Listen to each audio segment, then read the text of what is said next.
Welcome and thank you for tuning into this afternoon's panel as part of the Word on the Street Toronto 2021 Festival, our 32nd annual and our second fully virtual. I'm Yali, your host, and we are excited to be presenting Reclaiming Narratives, Asian Canadian Writers Roundtable, a discussion of a resurgence of anti-Asian hate and racism that has been around since the arrival of COVID 19 and how these experiences have shaped the storytelling of Asian Canadian writers. Our accessibility sponsor for this event is Another Story Bookshop. Before we dive into our discussion, we need to recognize the land that we occupy.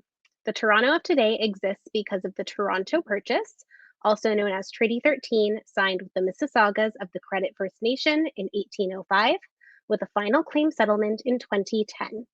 Watts Toronto also recognizes the history of the Anishinaabe, the Chippewa, the Haudenosaunee, the Huron-Wendat, and the Seneca nations in this territory.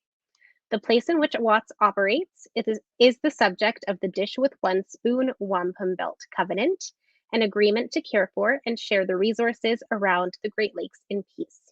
Toronto, or Takaronto, is now home to many diverse First Nations, Inuit, and Métis peoples with long histories on this land. And acknowledging this is only the first step in building a practice of land stewardship and Indigenous solidarity that honors these peoples. We encourage you to educate yourself about the land you occupy wherever you're tuning in from. So just a few announcements before we introduce today's panelists. I mentioned off the top that this is the second virtual Word on the Street festival in our 32-year history. And that's not strictly true because this year's celebration also includes special COVID-safe in-person author signings at local bookstores that continue this Thursday and Friday. They'll be at Page and Panel, the Tea-Calf Shop, and Queen Books in the East End. Check out our website or our Instagram Reels page to see the signing schedule for both shops. And also, don't forget to sign up for our upcoming panels. This is day 6 of our 10-day festival celebrating storytelling, ideas, and imagination. Earlier today, we were joined by Chaluchi Onyamalukwe Onuobia, Amy Wall, Moira Welsh, and Bahar Orang for our panel Tender, the Unsung Work of Caregivers, which can be found along with all the other panels from this festival on our YouTube channel, The Word on the Street. This evening, we will be celebrating the 2021 Book Awards, the Toronto Book Awards, pardon me, with a special 2-hour event at 7. All information about our upcoming panels can be found on our website, toronto.thewordonthestreet.ca. If you want to be the first to know about new videos from The Word on the Street, please subscribe to our YouTube channel where you can find all the panels from this year's festival. And if you enjoyed today's talk, please give this video a like to help others find it as well. Now, I'm pleased to welcome our moderator for this panel, Christine Kim.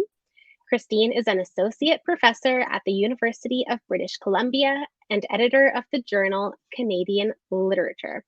Her teaching and research focus on Asian North American literature and theory, Canadian literature, diaspora studies, and cultural studies. She is the author of The Minor Intimacies of Race from University of Illinois Press, and currently she is working on an SSHRC-funded book-length scholarly project on representations of North Korea, cultural fantasies, and Cold War legacies. Thank you so much for joining us, Christine. I'll hand it off to you. Thank you. I'm so excited to welcome our panelists today. Our first panelist is Larissa Lai, who's written 8 books, which include The Tiger Flu and Iron Goddess of Mercy. She's the recipient of the Duggins Novelist Prize, the Lambda Literary Award, and the Astria Award. She holds a Canada Research Chair at the University of Calgary, where she directs the Insurgent Architects House for Creative Writing. Welcome, Larissa. Thanks, Christine. Looking forward to our conversation today. Yeah, absolutely. Me too. Our second panelist is Michael Pryor, whose second book of poems, Burning Province, was published by McClelland and Stewart in 2020. It won the Canada-Japan Literary Award, was shortlisted for the Raymond Sowster Award, and is currently a finalist for the Dorothy Livesey Poetry Prize. Michael is a recent recipient of fellowships from the New York Public Library's Cullman Center and the Jerome Foundation. His poems have appeared in Poetry, The New Republic, Narrative, and the Asian American Writers Workshops, The Margins, among other publications. Hi, Michael. Hi, Christine. Thank you. Welcome. And our third panelist is S.J. Sindu, who's the author of the novel Marriage of a Thousand Lies, which won the Publishing Triangle Edmund White Debut Fiction Award, was a finalist for the Lambda Literary Award, and was an ALA Stonewall Honor Book, as well as the hybrid fiction and nonfiction chapbook, I Once Met You, But You Were Dead. She holds an MA in English from the University of Nebraska-Lincoln and a PhD in English and Creative Writing from Florida State University. Sindu teaches at the University of Toronto, Scarborough. Welcome. Thank you. It's good to be here. Yes. So I wanted to start by first thanking Maya, Yeli, and Sasha for all of your efforts in organizing this panel today, and to all of the other organizers that are part of WATS. I'm really honored to be part of this panel, and I'm really looking forward to this discussion with these fantastic writers today. And also many thanks to Larissa, Michael, and SJ for agreeing to participate in this roundtable today. I'm really looking forward to having this conversation with you on anti-Asian racism, the communities that have struggled with the racism and the different forms it's taken. This has obviously escalated a lot in the last couple of years during the pandemic. So this is quite the timely conversation. And I know we're also all excited to hear about how you work through these matters in your own writing, and perhaps how you also see yourselves as being in conversation with each other and with other Asian Canadian writers around these kinds of topics. So what I was hoping we could do today is have a sort of a larger conversation about these things. And I thought we could begin by putting these very contemporary and current conversations about anti-Asian racism and the COVID-19 pandemic that are taking place in Canada into a larger historical and perhaps hemispheric or even global framework, if you like. I know that each of you have written about these long histories and how they've been experienced in Canada, in the US, and other parts of the world, and in so many different ways. So not just anti-Asian racism as a broad category, but really thinking and nuancing how these racisms are shaped by particular racial and ethnic communities, the ones that one belongs to, as well as gender, sexuality, class, and all kinds of things. And so, when we're sort of thinking about anti-Asian racism, I'm sort of thinking, on the one hand, there are these more visible forms that have gotten the public's attention during the pandemic. And I think, a big turning point was, of course, what happened in Atlanta. But there are, of course, the pandemic's also drawn to our attention a lot of these smaller, more banal moments of racism. And they've also gotten us thinking also about the structural racisms that have always worked to limit things like migration, access to services and safety, and so on. So what I'd like to do is invite you to talk about these histories of anti-Asian racism, perhaps ones that you might see as continuing to shape the current moment, and perhaps to talk about how these inform your own writing. And so if it's okay, I was thinking we could perhaps go in the order that each of you was introduced. So maybe I'd invite Larissa first, and then Michael, and then we'd end with SJ. Sure, that sounds fine, Christine. Thank you so much. And you've just laid out, I think, quite a wide open field, but I also think it's really important to think about it in this wide open way. So I'll start just by laying out a few of the things. I'm sure I won't get them all. I feel that I'm an inheritor of such a long history of, sure, it is anti-Asian racism, but it's anti-Asian racism that's intertwined with racism against other folks, right? So particularly Black folks and Indigenous folks. And I should also say, by way of good protocol, greetings from Treaty 7 territory.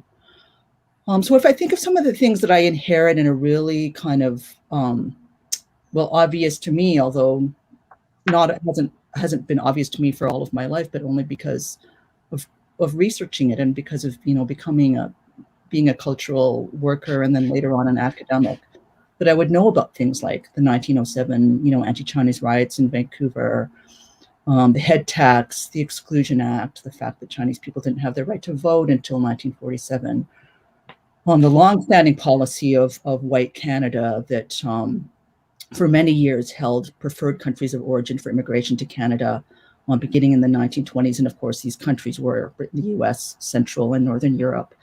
So there's a long-standing hierarchy of preference around country of origin for immigration to this country, and a long-standing hierarchy of racial oppression in which Asians fit in a particular way. Some of the recent research, I'm thinking of Lisa Lowe's work on the intimacies of four continents in particular, rather than thinking about hierarchies, thinks about the ways in which different racial positions are interlocked with one another, and produced kind of through, global coloniality and imperialism in really complex ways that I feel like we're just beginning to talk about right now. And then, there are close cousin relations that I'm sure, SJ and Michael will be talking about. So I'm thinking in particular about, the Japanese-Canadian internment, the Komagata Maru incident, where a shipload of South Asian folks were held off the coast of British Columbia and not permitted to land because of not being the right color. So there's a long-standing history of racism against Asians in this country, and I haven't touched the half of it, but those are just sort of some of the touch points I think that often get raised. In preparation for this talk today, I was just doing a little bit of research, and I came across a super interesting article by a scholar called Dennis Zhang, I guess it's Zhang, who has done research into the 19th century fear of Chinese people as sources of disease and contagion, particularly around smallpox and bubonic plague. And it's a really interesting essay because it looks at the ways in which the figuration of, Chinese people as secretive, as not clean, attaches to the figuration of Chinese people as carriers of disease, as kind of 19th century super spreaders, if you like. And he's thinking about how that figuration of Chinese people is available then in the COVID moment, right? To just be activated again. So it's not as though these forms of racism are new. They're there on the historical record and they're long-standing, and they just sort of erupt again, in this moment when this disease is erupting. But it's as much an aesthetic and sort of tropological attachment to Asian bodies as it is, well, it's way more that than any kind of natural attachment of Asians to disease. We know that. The last thing that I might say is thinking about the moment in Atlanta. I think it's really important to recognize that, the horror and violence of that moment, yes, was attached to anti-Asian racism, but it was also attached particularly, to the figure of women and sex workers in particular, and that it's really important for, those of us who occupy positions of relative privilege in our communities to recognize that the people who are bearing the brunt of racism against Asian people, are sex workers, are women, are the elderly, are the people who are marginalized along a range of factors, and that, we have a responsibility to build these relationships as we have a responsibility to build relationships to other racialized locations that are also sort of getting it in the face, albeit in different kinds of ways. So I don't know if that answers you. I haven't really talked about my own work much, but maybe that's enough for an opening salvo. Yeah, I mean, I think those are really great points that you've raised, Larissa. And, I really take your point about both thinking about how Asians are figured within the discourse, as well as thinking about the politics of representation. So what it means that Atlanta brought to everybody's attention what was happening, and yet those particular bodies, sex workers, sort of women, that those all that have disappeared quite quickly from the conversation. So yeah, I think that's great. Thank you for that. Michael? Yeah, thank you, Christine. Thank you, Larissa, too, for that wonderful kind of like very rhizomatic, like kind of survey of like so much at once. It made me start thinking about the class I teach. I teach an intro to Asian American literature class. And I teach from this anthology called Yellow Peril, which has an exclamation mark at the end, but Chen and Yeats. And it has a series of images that speak to this kind of troping of Asian bodies as like ridden with disease or as like contaminated in some way. And it speaks very much to that kind of like the ways in which these fears always resurge at times of economic or kind of social crisis, the pandemic, and I've been in the States for a while, and Trump's rhetoric around that. And thinking too, I live in the Twin Cities. And so thinking too about solidarities between different, communities of color during the protests after the murder of George Floyd. And seeing that and seeing how my students were grappling that and seeing how my colleagues were grappling that was very, very moving and very complicated. And another thing I really appreciate that you and kind of how you were framing things, Larissa, was you used the word inheritance, which I think is a really wonderful, flexible, kind of dynamic term for thinking about how, we engage with these histories and engage with different communities. And so it's something I think my book's thinking through a lot.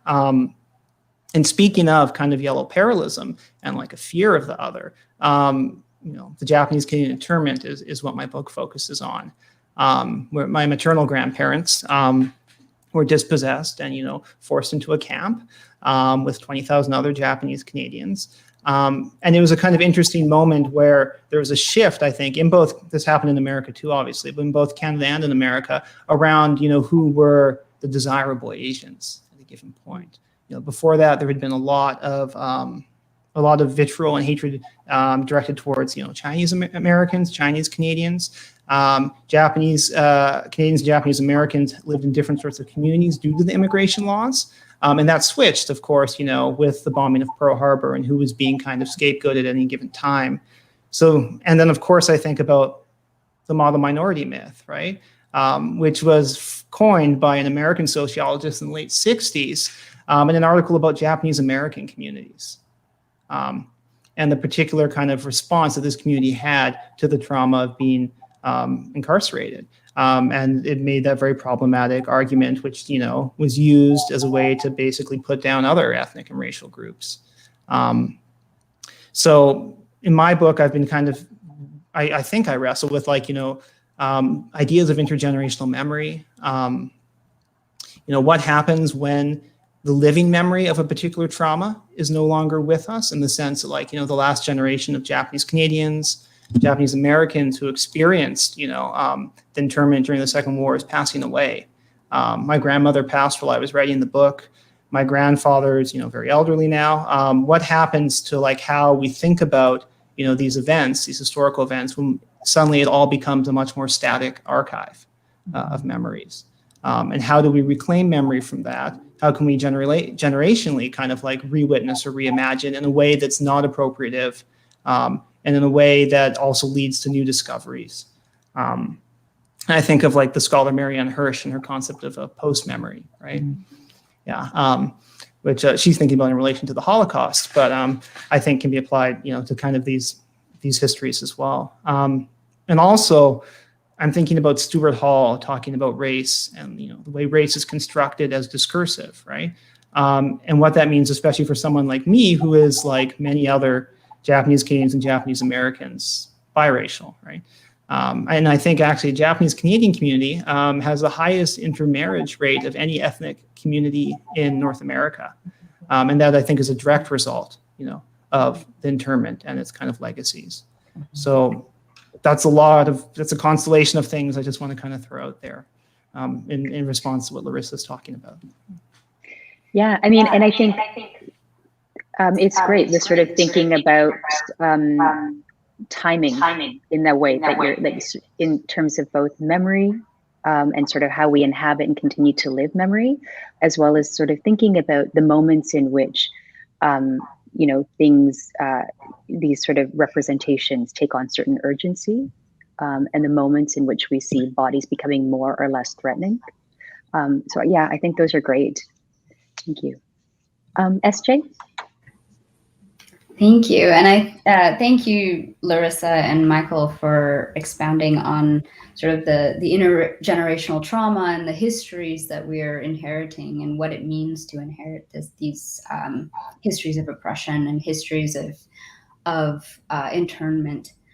I think what I would like to add to this conversation is the South Asian perspective, which is, it's almost it is a function of colonialism to really lump all of Asia under one umbrella and say that we have the same experience. Where I think the South Asian subcontinent has a very different experience because it has been heavily colonized in the way that Southeast Asia has been colonized for hundreds and hundreds of years, right? So the history of immigration is a little bit different, considering that Canada was an extension of the British Empire for a long time, and was we were all under the same Commonwealth, to use colonial language, but.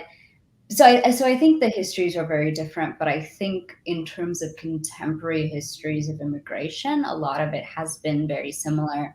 And specifically my own history of, Tamil immigration, which has been heavily tied to the Sri Lankan Civil War, and Canada's granting a refugee status to a lot of Tamil people who wanted to escape that situation, as well as work-based immigration from India, Pakistan, Bangladesh. And it has created a really interesting landscape within Canada, I think, a very class-based landscape within the South Asian Canadian and South Asian American communities, where certain nationalities, certain communities, like Bangladeshis and Sri Lankans, have been suffering under class-based oppression in comparison to the immigrants who could access work-based immigration or education-based immigration, like Indian Canadians and Pakistani Canadians. So it's a very varied community, I think, and it's a different conversation, I think, than to talk about a lot of East Asian immigration or Southeast Asian immigration to Canada. But in terms of the kinds of race-based oppression that people face, I would say that right now East Asians are facing the kind of backlash oppression and backlash discrimination that a lot of South Asians felt after 9/11 happened. Right, a lot of the rhetoric is very, very similar to what was happening, especially in the U.S. Around 9/11 and right afterwards, where there's a huge spike in hate crimes. There were a lot of elderly people being attacked. All of it sounds very, very similar. So I really think right now at this moment, our role as the South Asian community, and not to speak for everyone, but to me as an activist, as an ally, our role as the South Asian community is to act in solidarity with those people who are being targeted right now, because we've gone through similar types of oppression. And so I think something we could talk about is, how does solidarity actually work practically, and pedagogically, and in the writing realm? How do we draw those lines of solidarity when colonizers have worked so hard to put us in different boxes, to separate us, at the same time that they lump us under the same racial category? Yeah, absolutely. I mean, I think those are really important points that you're raising. And I think one of the things that's really come up a lot in the last couple of years is realizing the need for specificity in terms of how we use terms like Asian, and also the different kinds of anti-Asian racisms that exist, right? So I think, I think often, Michael was talking about the model minority myth. I think that's one way that East Asians have always sort of seen themselves, and there's been a kind of invisibility attached to that. And I think you're right, but there are these other forms that, during the pandemic, and going back to that discourse of contagion that Larissa was talking about, this idea of fear. And you're right, that does put us in conversation with South Asian racisms that have, as they've been experienced. I think the really important differences and really important ways of thinking about coalition and conversations and these discursive constructions. Yeah, thank you. I think those are all really great points. Maybe we could pick up on something that I think all of you have already been talking about, which is the ideas of resistance. And so, in the way that, of course, these anti-Asian racisms have had these long histories, there have also been these long histories of resistance and activism. And so I'm wondering if I can ask you to talk a little bit about, any of those things, maybe how you see them in community. Again, how you think through them through your own writing as well. Larissa, do you want to kick us off? Sure. It's funny because I've been in a very not multi-dialectic, shall we say, just moving away from the work of the dialectic in the last little while, because I've been feeling so frustrated with the work of opposition. I sort of feel like, things are becoming so atomized, and we're diving deeper and deeper down one another's throats, fighting one another because we're so like in the headspace of the oppositional that we can't break out of it, even when we need to get together and get stuff done. But that said, I still do think the work of resistance is really, really important, that it's important, to get out onto the street and march. It's important to organize. It's important to stand up. It's important to stand beside people as well. So at different moments when, as SJ was saying, when certain things are sort of hitting the fan, it's really important to go and march and be with the people whose fan is getting hit, or to sit with the folks and do what's asked at various different moments. I mean, so for me, for a long time, partly because of the TRC, but also partly because, it's longstanding work for me going back to the late 1980s, the work of doing solidarity work with Indigenous folks has been really important. So I'll go on that Valentine's Day march. I'll go and organize, although Rita is always doing it more and better than me. But I will go and at least show up and lend a hand and do whatever is asked, whether it's driving somebody somewhere or helping with a pamphlet or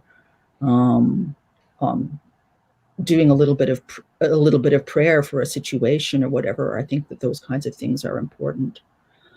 I think for me, the place where I spend the most time doing it, and the reason why I spend most of my time there, so I suppose because I feel I have the ability to do it, is in the writing.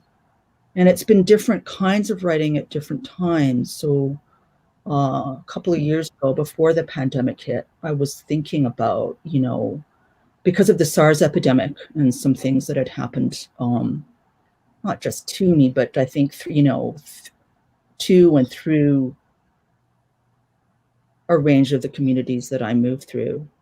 I had been thinking a lot about this problem of disease and contagion and the way that it's located with people who look a certain way. And what that might mean, like how that gets troped out, and what kind of future it might produce if those tropes are sort of pursued down to their logical endpoint. And that's what the tiger flu is about. And then in other times, the resistance has to do with a frustration with that thing that SJ was just talking about, the ways in which racialization can become this kind of flattened space. We all got lumped together, even though our histories are wildly disparate from one another, and we're often placed at loggerheads to one another in ways that the white mainstream can't see. And so Iron Goddess of Mercy is sort of trying to do a little bit of that work to kind of deal with the entanglement of not just, racialized people's relationships to one another, but also, with the added concerns of sexuality, gender, and class, and to kind of show the sometimes absurd and nonsensical ways in which our interests can be pitted against one another. And the whole book is a full-on rager about that. It's slightly nonsensical rager. What I'm working on right now is thinking further about the problem of that flattening.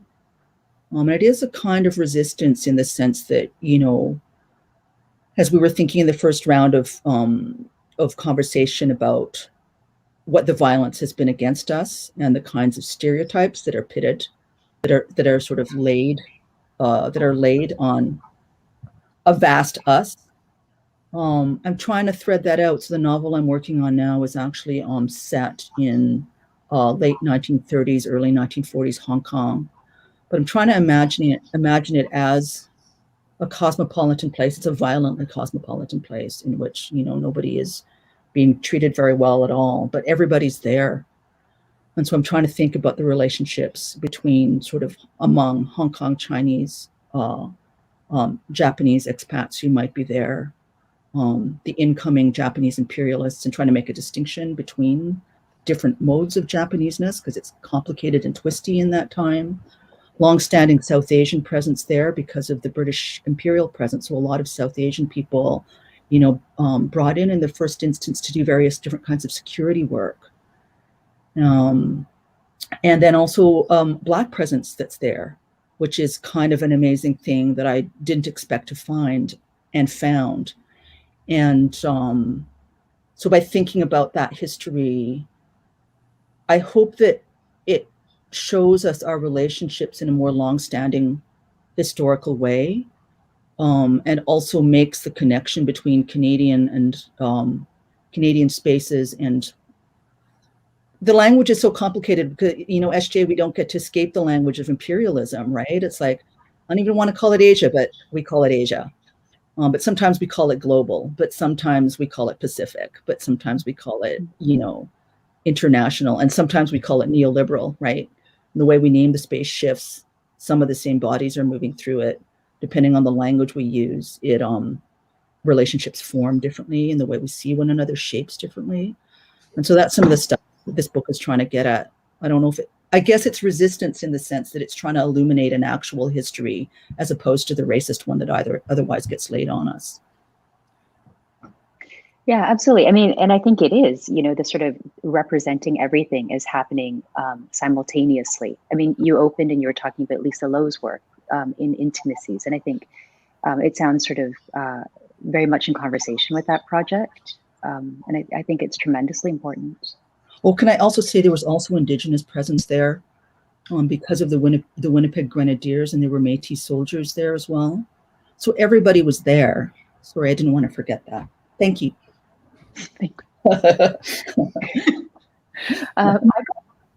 I'm thinking now of like an even older Lisa Lowe book, Immigrant Acts, and like heterogeneity and hybridity. And I like what you said, Larissa, about like the atomization.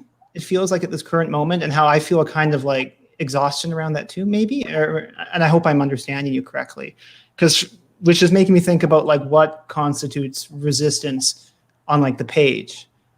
Because for me, it often seems the resistance in like, you know, the physical embodied world, or there's embodiment in text, but, you know, the world where I go to a protest, the world where I sign a letter in solidarity, or I show up to an event, that's a world, you know, that seems where resistance and what constitutes it seems much clearer sometimes than in poems, at least for me. And I think that's because when I'm working on poems, I often end up just with so many more questions. And action, there's a kind of like paralysis around that, because what does it lead to? It leads to just, you know, a kind of infinite number of questions.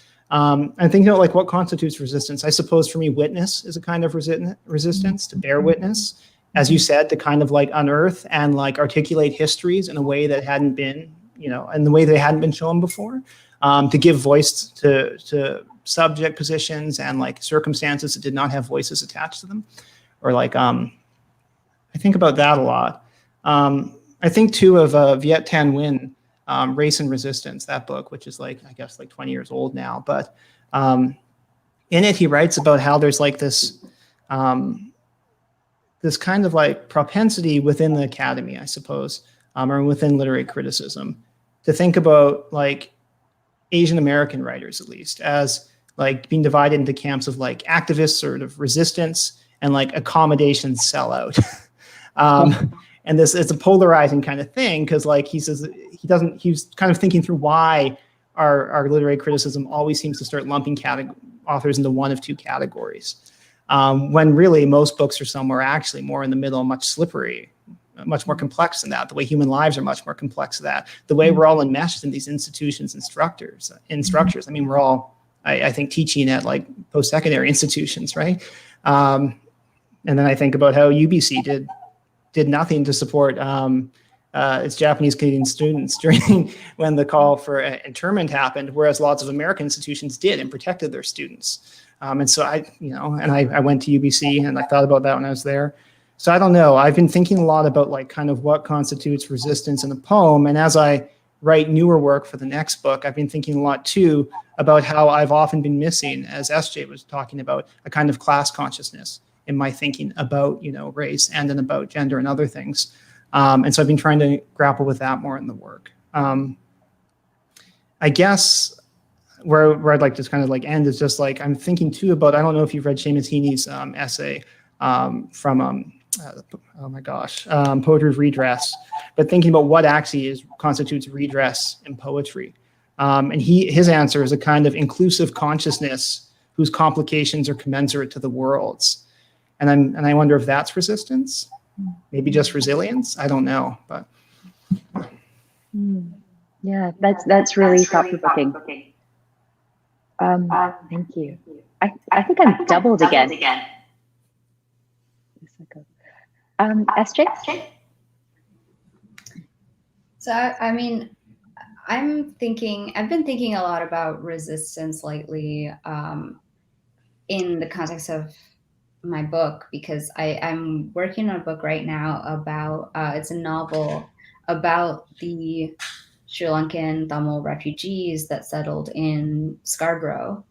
And, I work in Scarborough, although like because of the pandemic, I haven't been physically able to be in Scarborough as much as I normally would.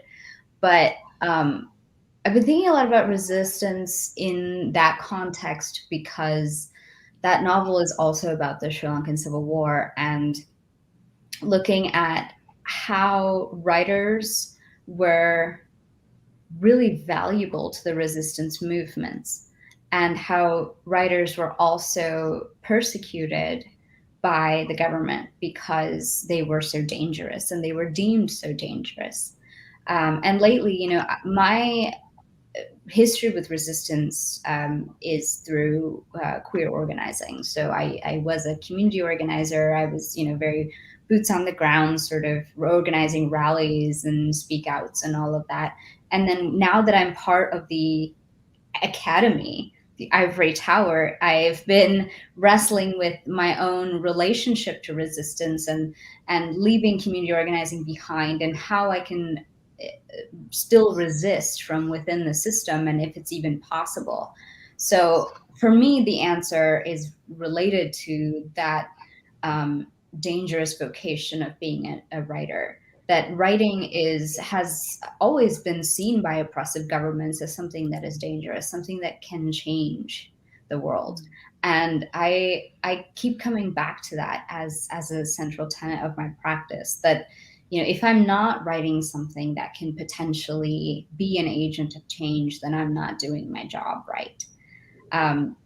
So I've been thinking a lot about that, and then also thinking about the very real changes that need to happen, especially in terms of class, when we're looking at new immigrant communities in Canada.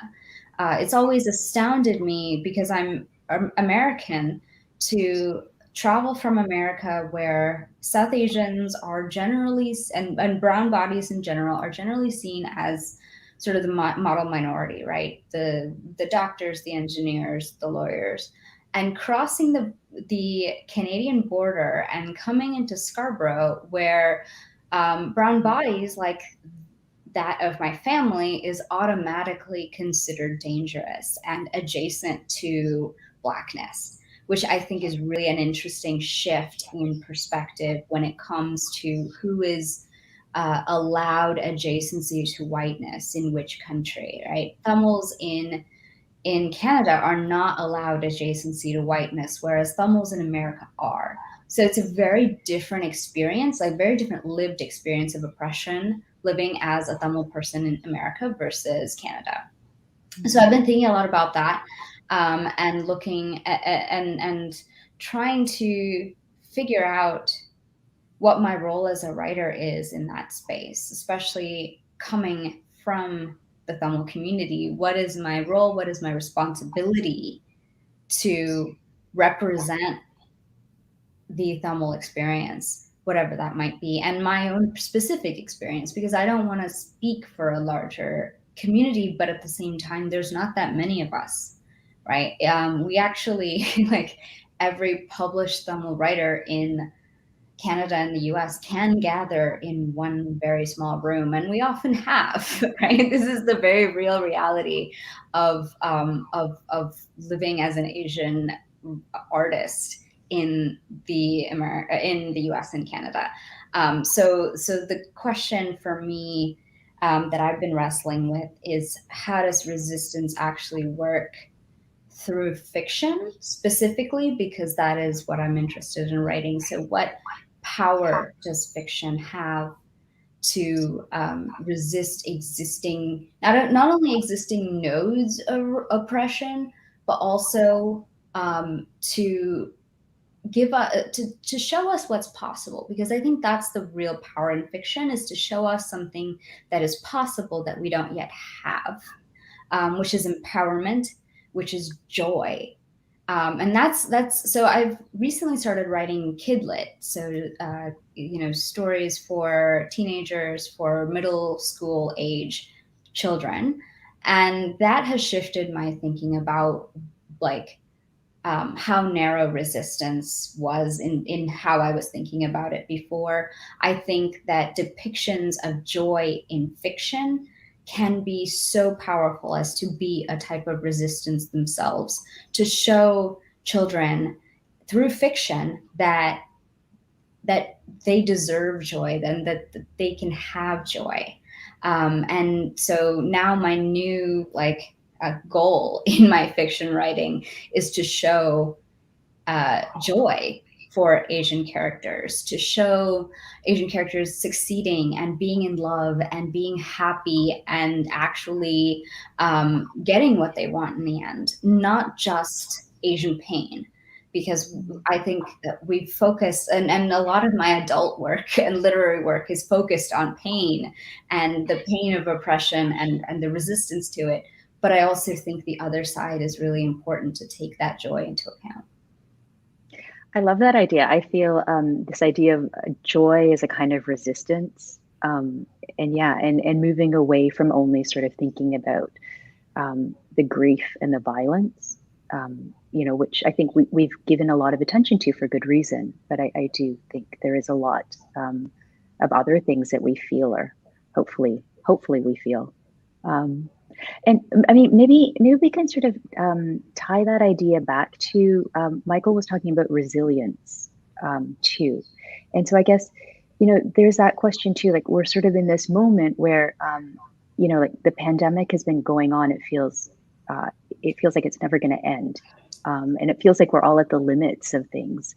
But, the pandemic's really sort of illuminated a lot of the kinds of issues that we've been talking about. And of course, these have long histories too. And, struggle and activism and resistance, those are all really important, but they take so much. So I wonder if I can ask you to talk about resilience in sort of where we find the capacity for resilience, I guess, and you've talked about it a little bit, about the work as sort of opening up a space for thinking about these things. But yeah, like where do we find the resistance and the resilience and the capacity for joy these days? I mean, I think language. And as a poet, I go to play with language, the music of language, the ways in which each of us as writers creates our own language. Derek Walcott, talks about a poetics that conjugates the past and present. And he also talks about the way in which he's like, I claim this language and I make it mine. He's like, and it is just as legitimate as Shakespeare's. So I think about that as being like a source of resilience and resistance, I guess, and joy. Yeah. I love that. Larissa or SJ?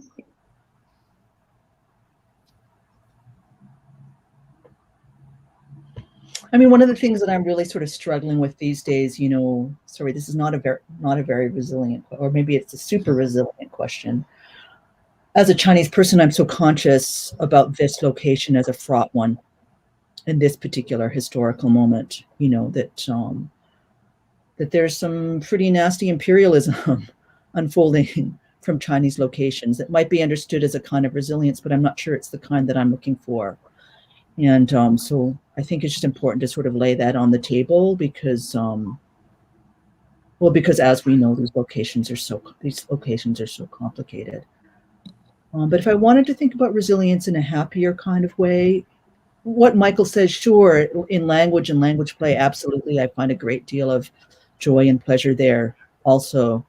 Otherwise, it would just be impossible. But maybe I'll also say relationships, like that my friendships are really important. And my friendships across a broad range of, different kinds of folks, human and non-human, are really, really important. That said, really difficult to hang on to because of the isolation. And so I'm, again, a little bit resilient, skeptical. It's actually been really hard to connect with people. But it does seem important to me to do so. And in fact, maybe that's the project that sort of comes out of this event is, for me to think about how to do that more.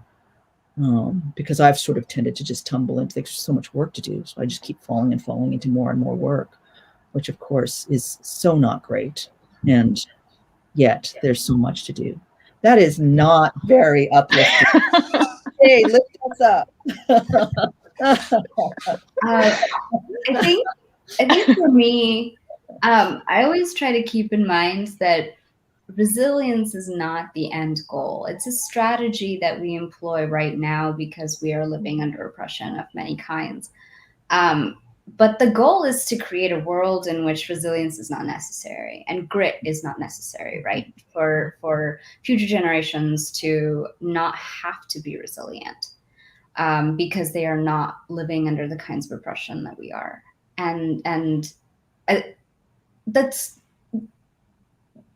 my contribution is to say that it's important to keep that in mind, to visualize what we're working toward, because when I was an activist, community organizer, and it was very, very easy to lose sight of the forest for the trees. There was so much to be done, and as right now we're a lot of us are working in academic fields where we are tasked with taking on the emotional trauma of our students who are our racialized students who are suffering, and to carry that with us at all times, and to advocate for them and for ourselves and for our colleagues of color against the administrations that seek to keep us down. So burnout is common, and we are sort of resting our hats on this idea of resilience. But I think that it's important to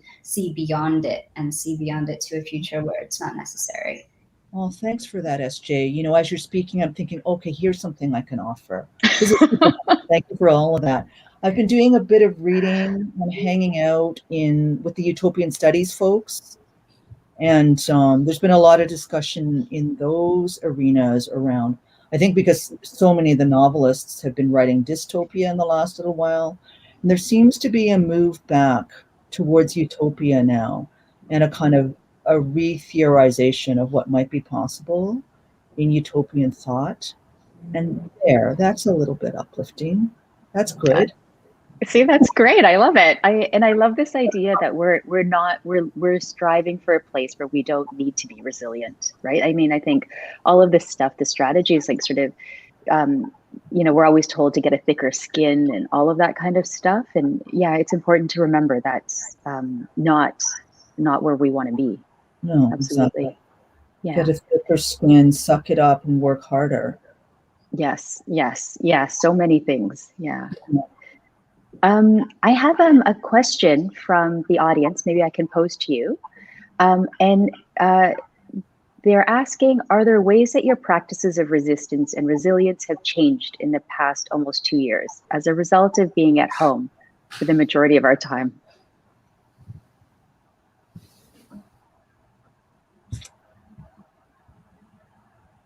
Any thoughts? Well, I mean, a lot of mine have just sort of come down to the daily a lot more. You know, like I've brought my parents out here to Calgary on a more permanent basis, because it's harder to kind of run the gamut between here and Vancouver.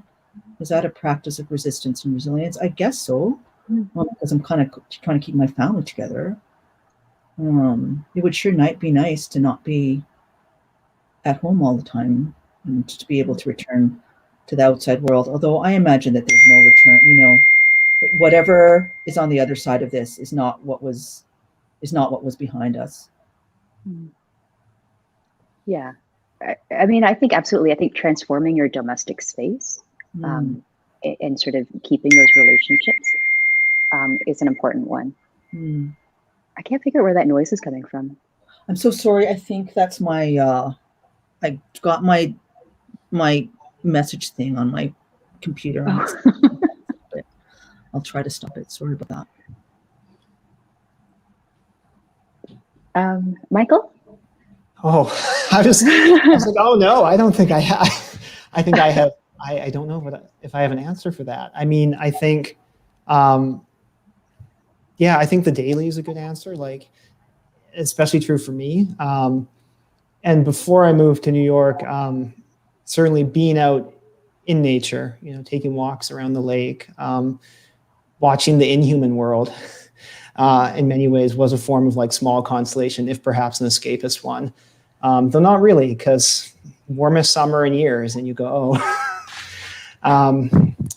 So yeah, I don't know. I suppose the work is some of that. I mean, I think I've had to be very concerted in how I reach out to people and like try and maintain connections through this time, because everyone seems to just be, as we've been talking about, so buried with work, so stressed, so overburdened, that we're all just kind of drifting apart in different ways.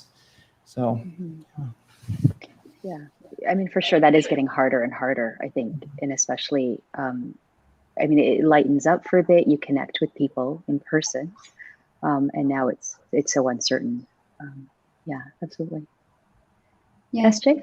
I think the maintenance of community has been really important to my practice. But the ways in which it's changed is that I have started to be more to turn to nature more for connection, to sort of return to the nature-based practices that I have inherited from my family, and to be more family and community focused. You know, it's easy, I think, like especially before the pandemic, I was very focused on establishing an academic career, and while at the same time trying to further my writing career and also like write things that I felt good about, that I felt like were, you know, helping someone, but to refocus on I guess practices of relationship building and relationship maintenance. It has been really kind of nice. And you know, most of my family in Scarborough have needed help in during the pandemic with navigating governmental systems and forms, with you know, healthcare, with just sort of motivating their young people and my cousins to keep going in school, and you know, just small things that I think make a bigger difference than I would have expected. And so it's been nice to sort of return to a more community, more family-based, more nature-based life practice. And I don't think that my life will be the same afterwards. Yeah, I mean, I think that's something that a lot of people have been talking about too, right? Like what the later will look like and the new normal that we're striving towards. And, I think there is something to this, is kind of letting go of things that we were holding on to so tightly before, right? So like the idea of having a thicker skin, or, I mean, one of the things that was overwhelming for me was during the last year, I got super obsessive about vacuuming my house. I think it was a way of trying to keep everything orderly. But I think there is something to the idea of letting things fray a little bit and not having to hold on so tightly. So yeah, things to look forward to. I think we have time for one last question from the audience, which was, have any of you written or considered writing Asian Canadian narratives in non-English languages? How can we best connect with those we may struggle to understand or communicate with?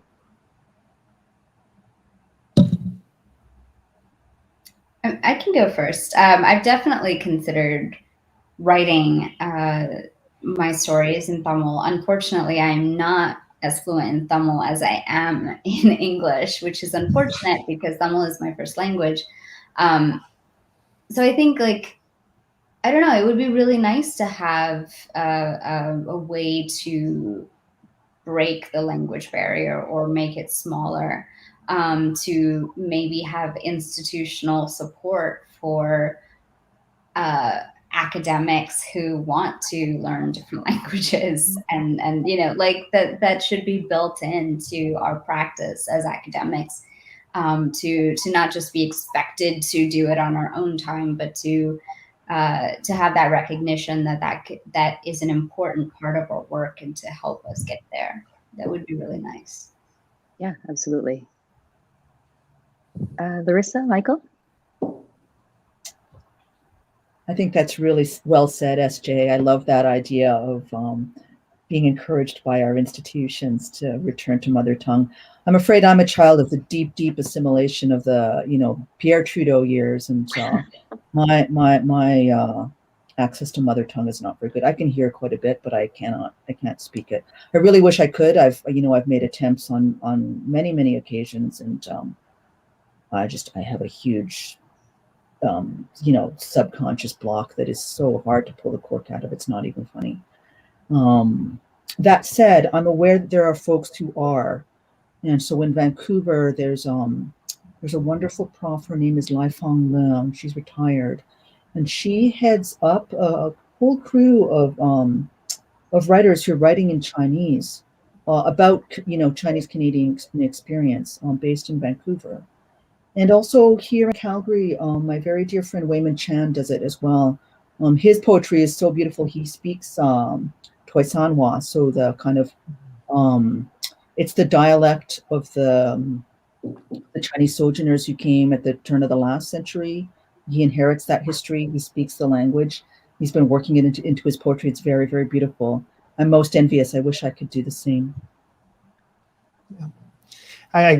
SJ, that'd be so wonderful if there was institutional support for that. I've just started taking like Japanese lessons because, my mother was not taught Japanese deliberately by her parents who were fluent because they wanted her to assimilate.